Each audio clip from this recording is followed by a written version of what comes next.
Folks, today is the first day of World Cup soccer, and if you're in Oakland, California, go to Era Art Bar at 12 noon, get a seat to watch Brazil versus Croatia in the first game. The United States doesn't play until Monday at 4 o'clock Eastern Time against Ghana. Ooh boy, and then we play 3 times after that.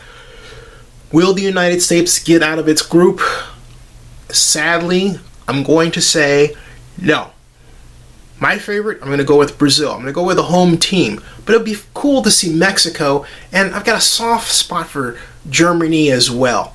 So those are my selections. I won't be upset if we do well, we being America of course, but I don't expect it. In fact, I fully expect us to lose to Ghana. Monday is going to be quite an interesting development, but go to 37 Grand Avenue between Broadway and Webster in downtown Oakland, Era Art Bar. Watch the World Cup there.